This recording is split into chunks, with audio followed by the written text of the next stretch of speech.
tudo bem com vocês? Hoje a nossa aula é sobre desigualdades territoriais. E para a gente começar a estudar essa questão, precisamos saber o que é desigualdade. O que é desigualdade, gente? Desigualdade é quando existe uma diferença muito grande entre a condição financeira e econômica de pessoas e lugares. É quando eu percebo que um determinado lugar tem uma concentração de riquezas e outro determinado lugar vivencia ausências e carências em sua infraestrutura. A geografia, que é uma ciência que estuda o espaço, e o espaço geográfico é composto por lugares e pessoas, dessa forma, quando estamos falando em desigualdade dentro da ciência geográfica, estamos falando de desigualdades dos lugares e das pessoas.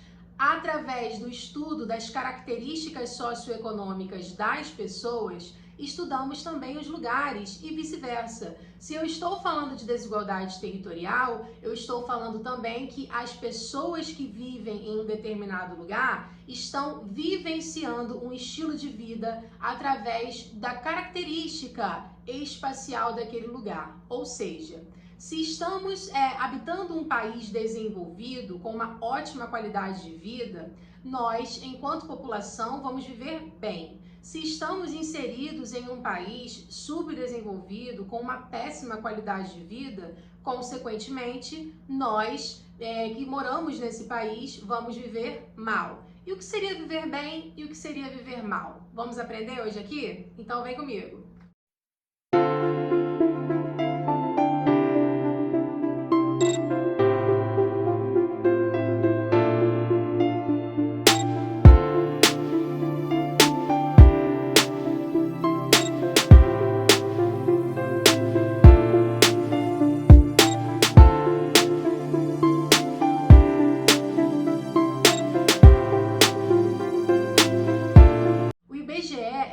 De pesquisa e é ele que analisa a característica socioeconômica dos brasileiros. Dessa forma, a gente precisa entender como essa pesquisa é feita. Bom, o IBGE tem os seus pesquisadores, os seus cientistas, geralmente são geógrafos, né, pessoas que fizeram o curso de geografia. Eu, por exemplo, poderia trabalhar no IBGE, poderia trabalhar diretamente com essas pesquisas.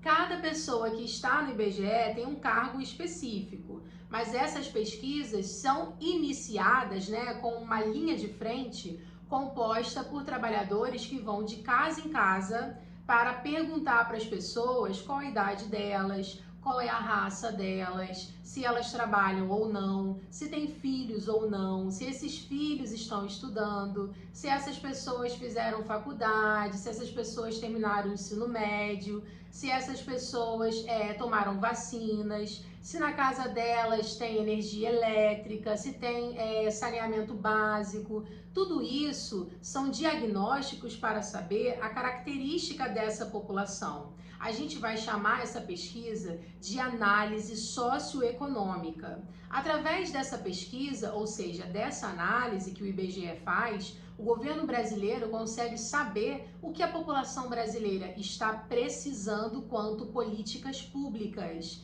E por isso, quando analisamos as características socioeconômicas de uma determinada população, conseguimos identificar qual é o percentual de pobres, qual é o percentual de ricos, qual é o percentual de classe média. Por quê?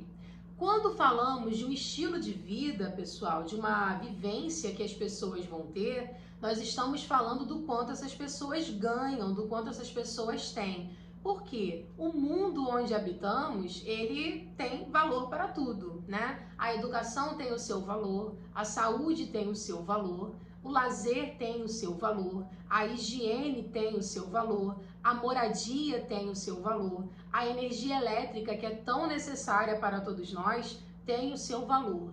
Então, com base no que as pessoas têm quanto situação financeira, a gente descobre o estilo de vida que elas vão ter. Se a pessoa está, por exemplo, desempregada e não tem nenhuma forma de se sustentar, ela vai acabar morando na rua, ela vai passar por situações de violência, né? Ela vai passar fome, frio, sede, e tudo isso tem a ver com a desigualdade territorial, com a desigualdade social. Por quê? Quando a gente vai analisar a população do Brasil ou do mundo, a gente percebe que existem concentrações de riquezas, ou seja, um determinado grupo de pessoas ganha muito bem e outro determinado grupo de pessoas não tem, né, o mesmo salário. Bom, o que é o elemento X dessa questão? Existem vários fatores envolvidos nisso, né? Mas o principal deles é a educação. Por quê? Quando nós estudamos e nos qualificamos, temos aí uma oportunidade de emergir socialmente, ou seja, de ter melhores condições de vida.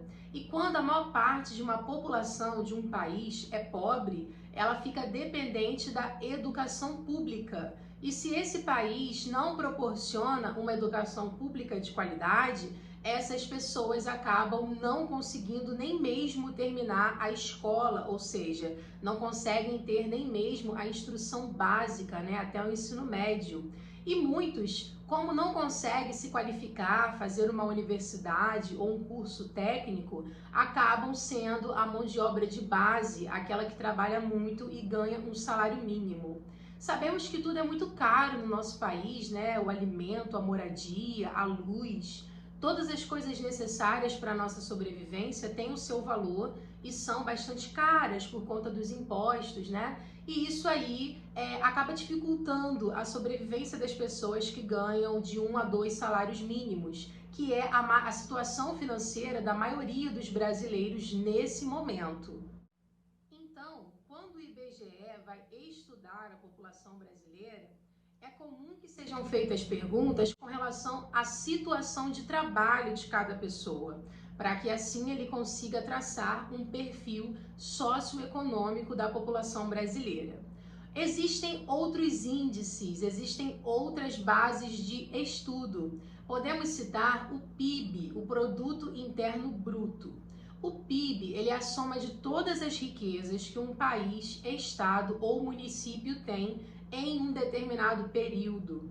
Geralmente, o PIB, ele é estudado de forma anual, ou seja, quando o ano termina, quando o ano se inicia, né, aquela transição entre dezembro e janeiro, a gente consegue ter aí publicado qual foi o índice do PIB, qual foi a porcentagem de crescimento ou de diminuição desse PIB. E através disso a gente consegue traçar um perfil socioeconômico do Brasil, na verdade um perfil econômico desse país, né? Saber se ele cresceu economicamente falando ou se ele teve aí uma perda, né? Um percentual econômico.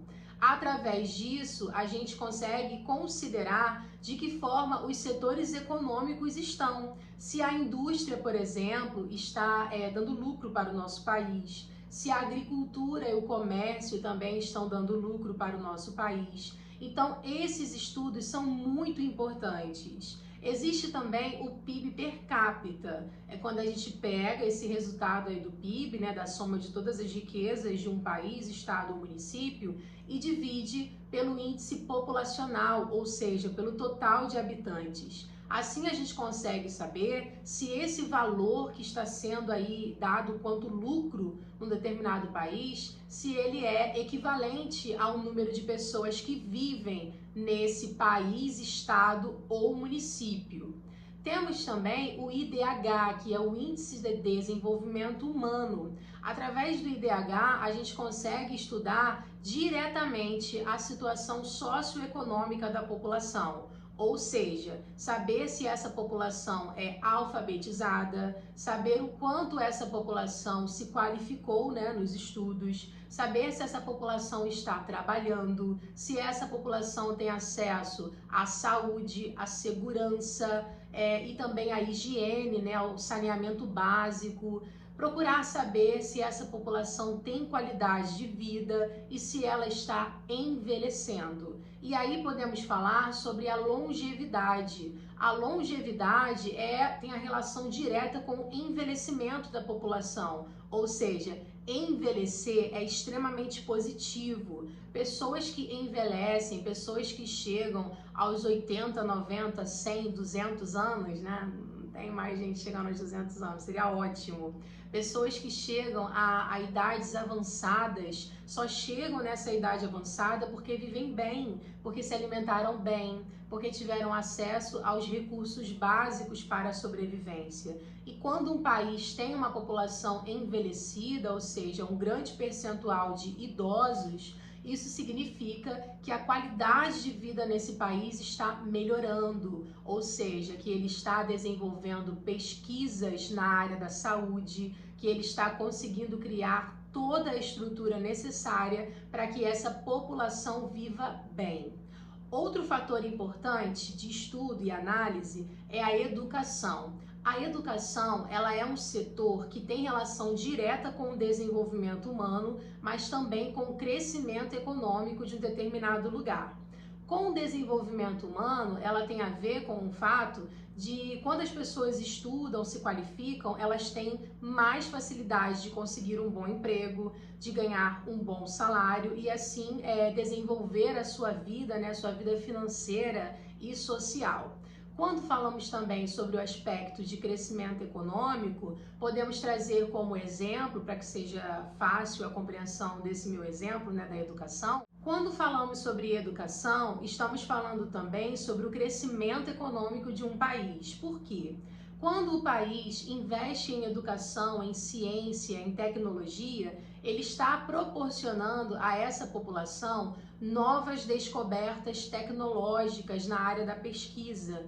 E isso garante para as pessoas uma melhoria de vida, tanto na área da saúde, quanto da própria educação, quanto na questão da engenharia, de todas as áreas que têm relação direta com a ciência. Outra questão também que podemos citar é o fato da evolução no setor de exportação desses países, ou seja, da venda de produtos para outros países, né? Quando um país exporta produtos bem tecnológicos, ele consegue lucrar ainda mais, ou seja, ele consegue crescer economicamente falando. E tudo isso graças à educação. Então, fica a dica, hein? Investir em educação é extremamente positivo para quem estuda, que consegue ter acesso a uma melhoria de vida, né? A desenvolver socioeconomicamente e também para o nosso país. Por quê? Na medida em que as pessoas estão bem qualificadas em um país, elas fazem faculdade, elas fazem curso técnico, elas têm conhecimento necessário para criar novas tecnologias que são benéficas à nossa vida, né, para nós quanto brasileiros, mas principalmente na questão da exportação. Assim conseguimos criar as nossas próprias indústrias e exportar produtos mais tecnológicos e por isso mais valorizados no espaço mundial. Ficamos por aqui então, espero que vocês tenham compreendido as questões que foram abordadas aqui, o que são desigualdades territoriais, a relação que a geografia faz entre os lugares e as pessoas. Espero que vocês tenham entendido o que é uma análise econômica, essa análise econômica que é elaborada pelo IBGE, esse órgão tão importante de pesquisa para o nosso país. Espero que vocês tenham aprendido sobre o PIB, sobre o PIB per capita, sobre o IDH e a importância de envelhecer com saúde e ser bem qualificado. Um beijo e fiquem bem. Tchau, tchau!